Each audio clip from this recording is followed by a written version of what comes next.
Well, let's get some expert analysis of Lyft's upcoming IPO and bring in Hatem Dhiab. Hatem is a managing partner for wealth and investment management firm Gerber Kawasaki. Thank you for joining us. Thank you, Rachelle. Hi. So what are your thoughts on the decision and the timing of Lyft's IPO?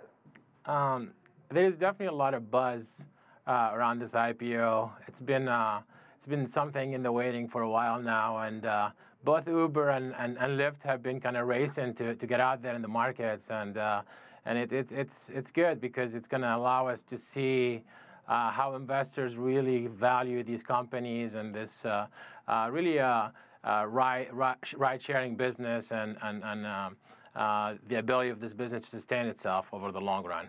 Now, Lyft is going to be having its roadshow the week of March 18th, according to Reuters. So what will it use as its main selling points to really get investors excited? I think Lyft is going to sell itself, or at least position itself as a company that does ride-sharing, bicycles. They also have scooters. They want to be a kind of a full-service ride-sharing company. They also want to be the anti-Uber. They don't have as many issues with regulation, sexual harassment, and so forth. So they want to be, I think, as the previous reporter said, is a more clean Uber, more socially conscious company, and hopefully the investors will buy it. Now, some people might not know that Uber and Lyft are essentially still losing money. So how attractive is this as an investment? You know, they're losing a lot of money, actually.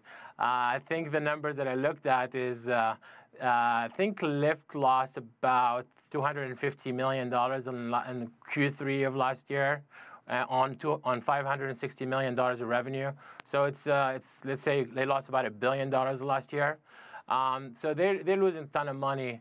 What we as investors, my firm, for example, we love to invest in high growth, disruptive companies, tech companies, but we refrain from investing in IPOs just because we don't have enough information. And I think what investors should do, at least retail investors should do at this point, is really wait for the company to come out, to have some numbers being released, listen to maybe a few conference calls, understand a little bit about the business, and then make a decision. At least that's what we'll be doing. So what sort of edge does being the first ride-sharing company to go public give Lyft over its rivals? Can you repeat that? I'm sorry. Sure. By going first, by essentially beating Uber to the punch, does it give it any sort of edge in the market? I think yes. So Uber is the first to kind of create this ride-sharing market. Lyft was the let's say the baby Uber. I think them going to the market first, they're going to have more attention. They're going to try to get more investor money. I think there is also anxiety in general about where the markets are going. So you've seen a lot of companies trying to IPO quite fast. But I think that's really the only advantage. At the end of the day, a smart investor will look at the numbers and will try to invest in whichever company has better prospects and better management.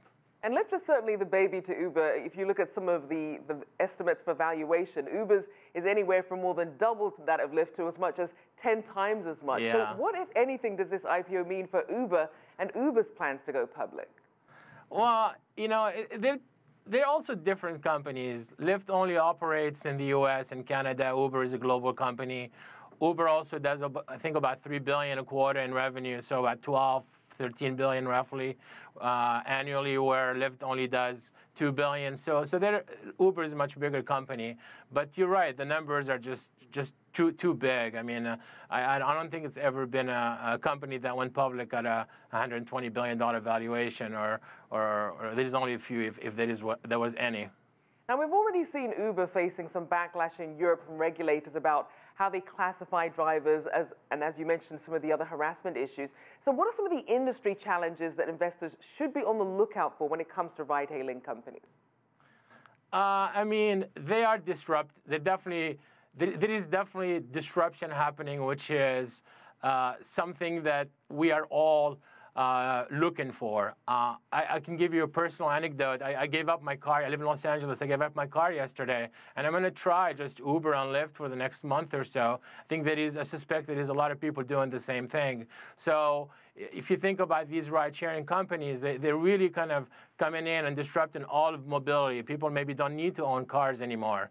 And I think investors over the long term will have to look at if that's a sustainable model. One of the issues that we see as investors is they are subsidizing these rides, meaning that the cost of these rides that I pay or that people pay is a lot less than actually what it costs them. So eventually, this model is not sustainable because they have to charge market price.